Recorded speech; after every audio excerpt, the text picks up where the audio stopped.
So I'm working on 2 rosaries here.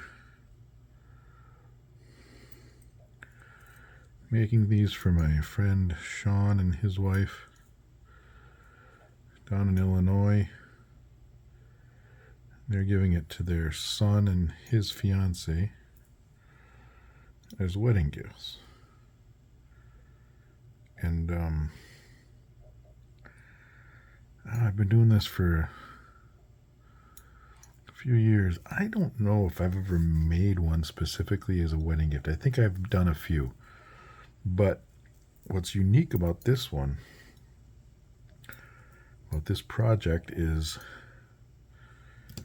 they wanted me to make a pair of rosaries. So one rosary for the bride and one rosary for the groom. So it's pretty cool. And these colors, navy blue and white, are the colors they're wearing for their wedding. So the bride's rosary here is going to be white beads with navy blue Our Father beads. And the groom's is going to be these navy blue beads with the white Our Father beads. So this is the first time that I'm making a rosary, or a pair of rosaries, like a matching pair. Matching in the sense that they complement each other. They're not identical, of course. They're opposite colors. When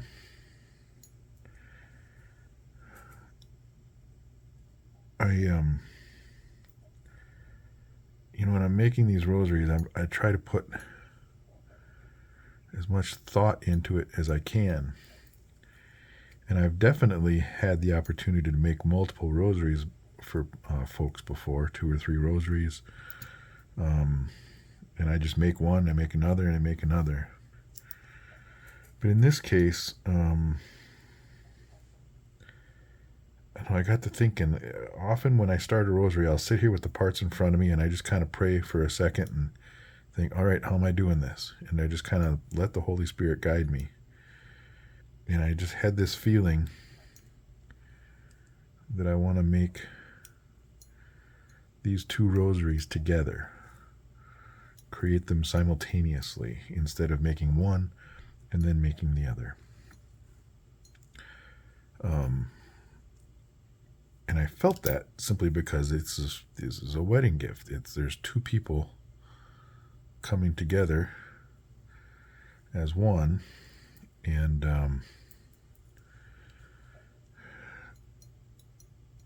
so it's kind of like parts for 2 rosaries here coming together in one project, if that makes sense. Now, granted, at the end of the day, they're each going to get a rosary. And I don't know, maybe they won't care how they were made or what I did. But I'm putting a little bit of thought into it, knowing that this is for a wedding and that this is going to the wedding couple. So I'm making them together. And I don't know, maybe that'll be cool. Similarly, I sit down with my blue and my white beads here. I did start with the white ones first for a very simple reason, and that is because, well, ladies first.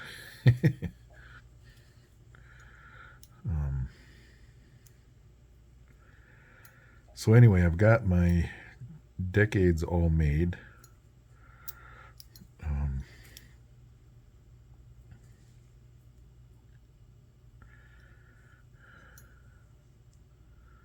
There are, of course, 5 decades in each. So I've got my 5 white decades, and my blue decades are over here.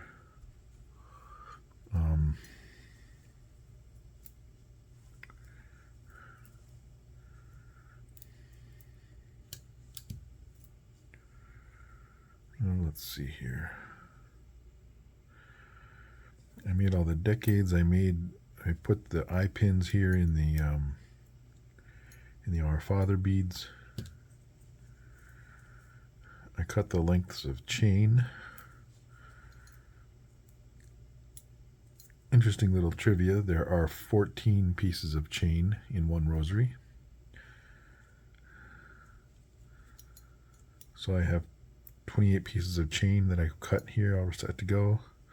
There are 4 jump rings used in each rosary, so I've got 8 of them here for both. So I've been working on that off and on throughout the day today. Probably have a couple of hours or so in already. And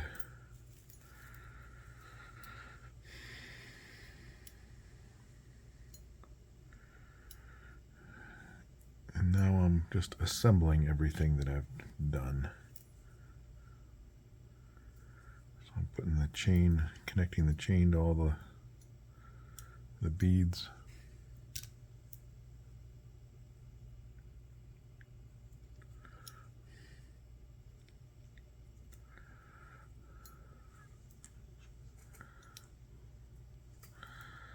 I love the uniqueness of the various rosary projects that come my way. I'm all over it. Every once in a while I get someone who has a request or something, and they say something like, well, if it's not too much trouble, I want to do this or that, and it is never too much trouble. Not that Sean did that on this one. I'm not suggesting that at all, because he's really good to work with, but it's never trouble, because I really, really want the folks who end up owning these rosaries to, I want them to like the rosaries, of course, and I want them to feel that it's a good custom rosary specifically made for them. And quite frankly, there will not be any other rosary like this in the world. It's one of the neat things about these beads. While the colors of their wedding are navy blue and white, so those are obviously the colors I'm using on the rosary here. These beads are not just solid colors, which makes them even more unique. So if you can tell, for example, the white beads have some light gray marbling in them. The blue beads, I don't know if you can tell, because these blue beads, the photographs that I take of these beads are always darker. The beads are a little bit brighter, slightly brighter anyway, than they appear in photos. But each one of these is unique. There's a little bit of a texture look to them. Ever so slight variations in the shades of blue within one bead even. So in other words, they're very unique. 1, 2, 3. So let me put another decade on this one here. So yeah, there will not be any other rosary like these in the world. Somebody, I guess, could attempt to make a copy of this, I suppose. But the fact that these are handmade too, I mean, some people may look at this as a negative thing, but if you look at the specific connections between beads here, you know, every once in a while you see little human flaws. These loops here look pretty good, but sometimes they're not as round as they need to be, or they're not as perfect as they need to be, or as some people might say they need to be.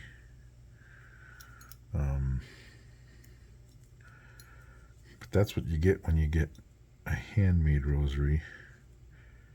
You know, like if you want a rosary that's where everything's perfect, well, go buy one.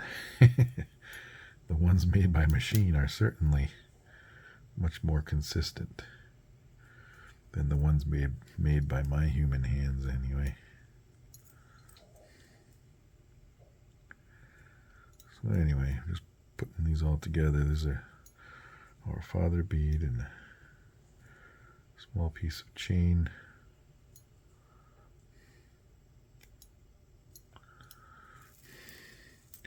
One, two, three. I'll add one more. So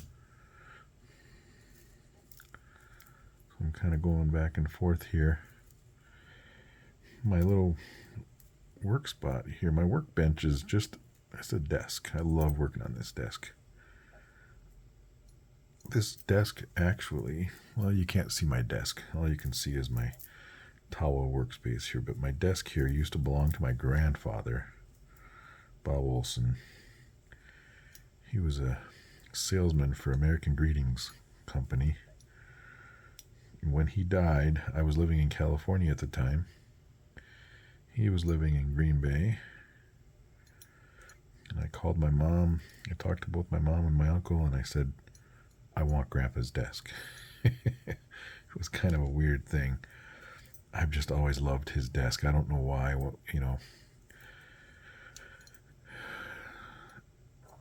And so I've got it now, and he used it. Gee, I think, I have to ask. I'm not sure when he got it, but certainly back in the 60s, if not sooner or earlier than that. So anyway, I love working on stuff on this desk because it's got a lot of personal meaning to me. And so on this desk, I just put this towel down. So when I drop a piece or something, it doesn't go bouncing or rolling off the desk, right? Pretty simple, actually.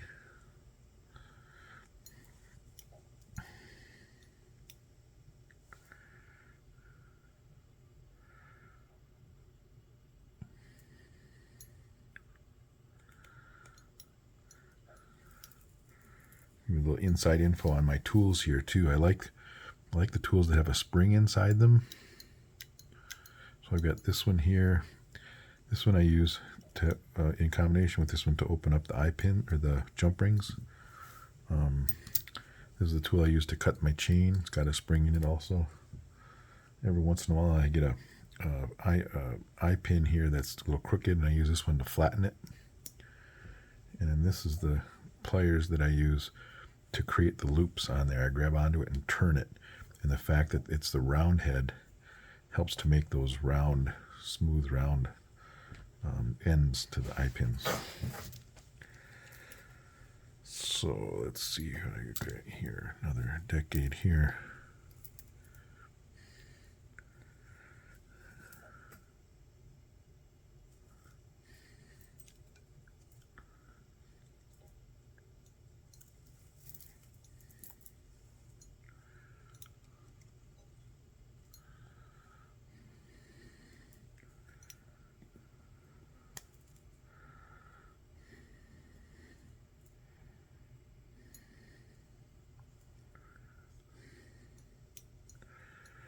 So anyway, with my workspace here, it's a little more cluttered than it usually is, simply because I'm doing 2 rosaries at the same time.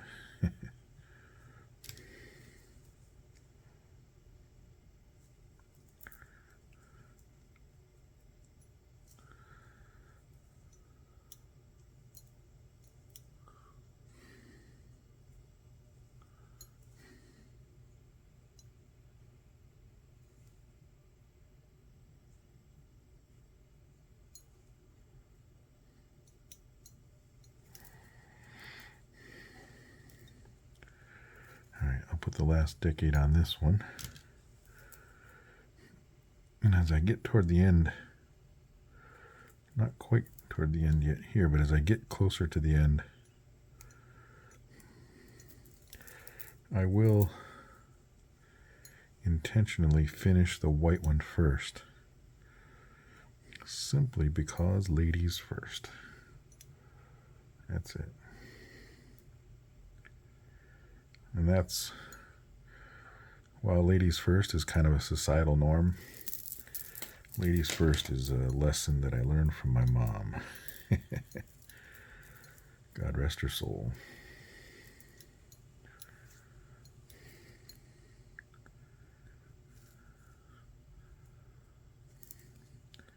My parents divorced when I was 10, so from the age of 10 on, it was me, my mom, and my 2 sisters. So I was living in a house with all women. My mom was sure to teach me how to treat a lady, how to open doors, put the kneeler down at church, all that kind of stuff. So Mom would be pleased to know that I'm doing ladies first here.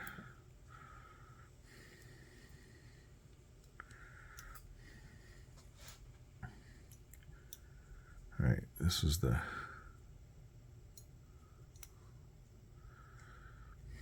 part of the rosary between the crucifix and the centerpiece.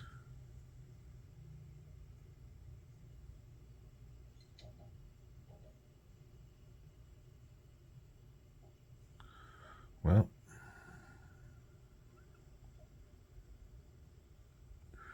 there we go.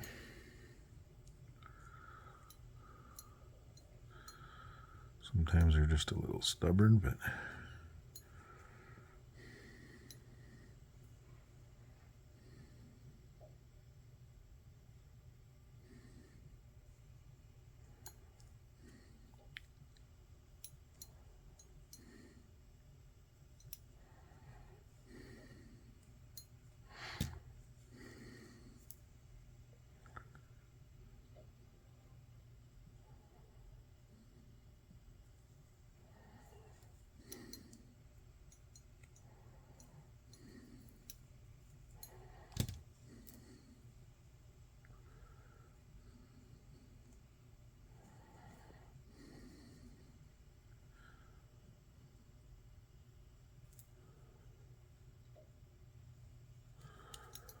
open this up a little bit more here.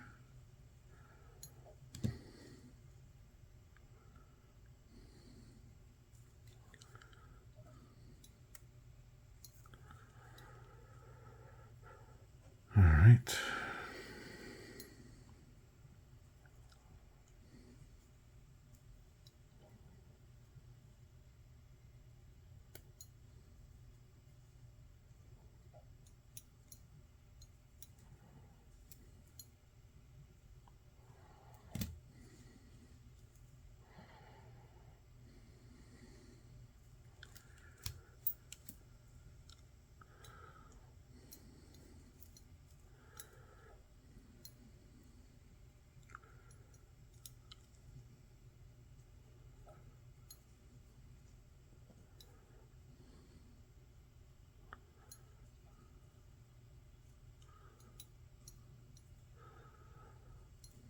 And one more bead here.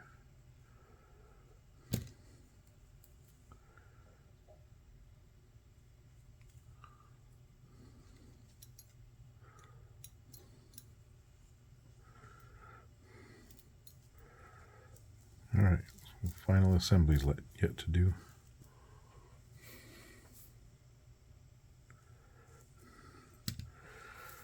All right, let's just see here. This one.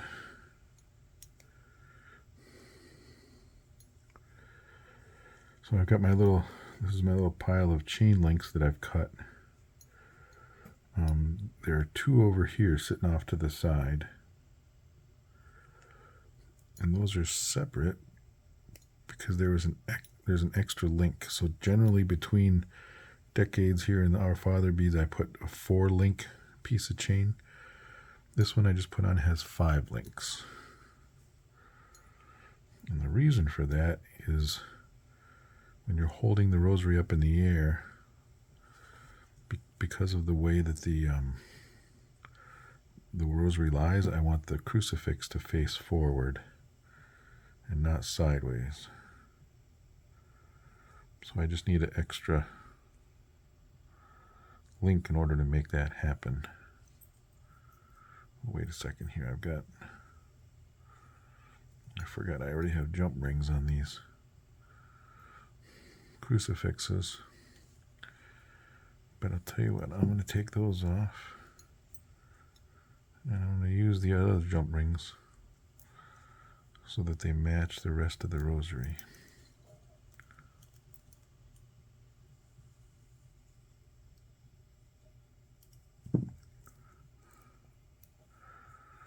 Cool.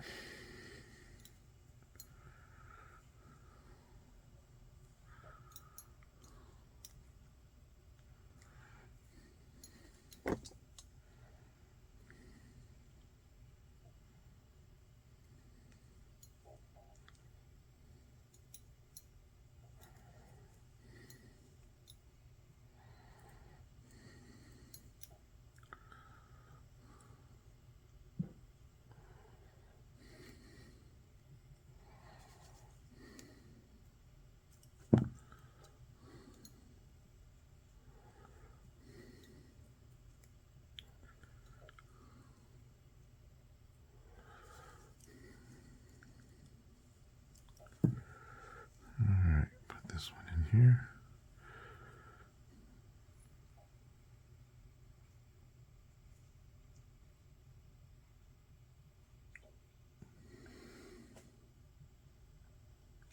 Sometimes these jump rings fit kind of snug on the chain, which is actually a good thing.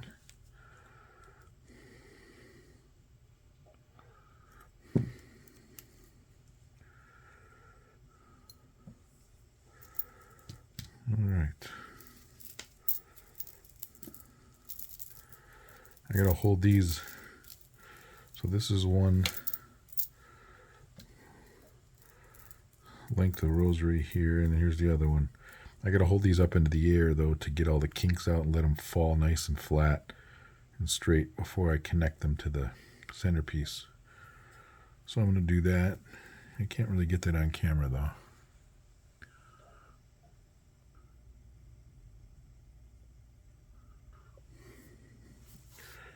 All right, so I've connected the bulk of the rosary to the centerpiece with the 2 jump rings. Same on this one here, connected it. So when I do that, I connect one of them first, and then I hold it up in the air high and let the rest of the rosary fall down. And I just kind of make sure there aren't any kinks. If these things kink up like this, and then you connect them, you're making it so that kinks are part of the construction, and I don't want kinks to be part of it. So anyway, just a little trick to make sure there are no kinks. Let's see here. I gotta put a small chain piece on these yet.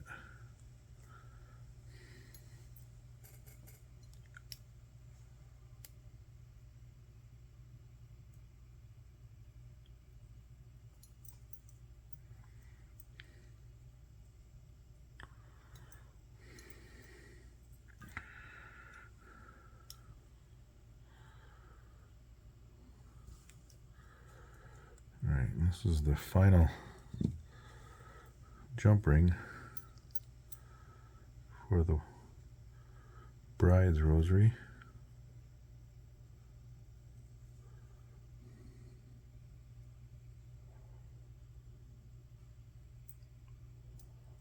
Sometimes these are a little bit hard. The jump rings have a little bit more girth to them than the chains do, and the eye pins. So they go into here just a little bit harder.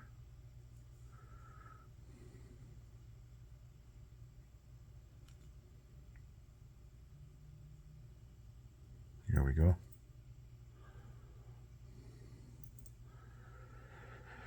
All right. Well, this is the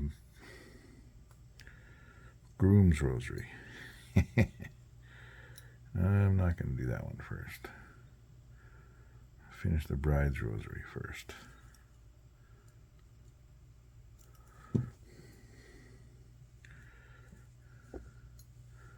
I can hear my mom over my shoulder. Ladies first, ladies first. All right, Mom. Gotcha.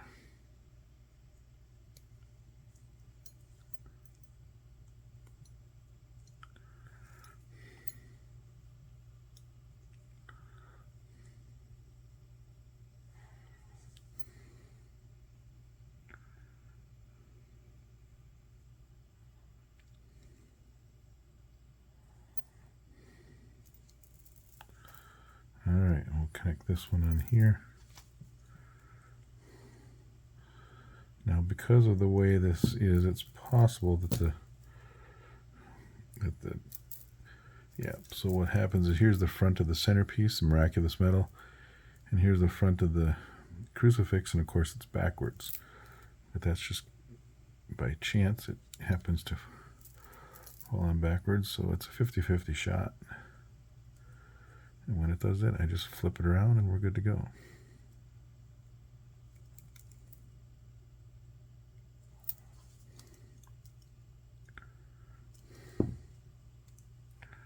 Flip it, there we go.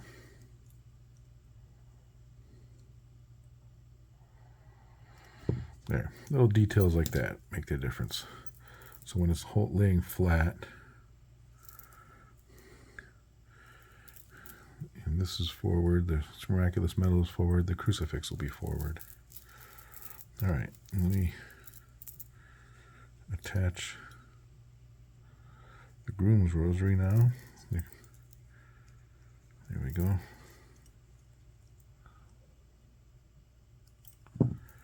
And again, we'll just kind of hold it here and see if yep, on this one the crucifix is laying flat. So we're all set. These are done.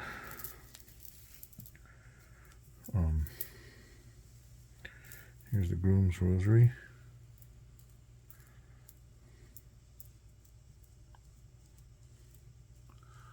I think you can see that whole rosary there in the shot. And then of course, this is the bride's rosary.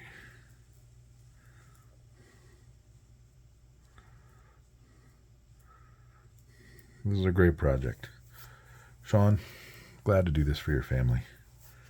God bless you all.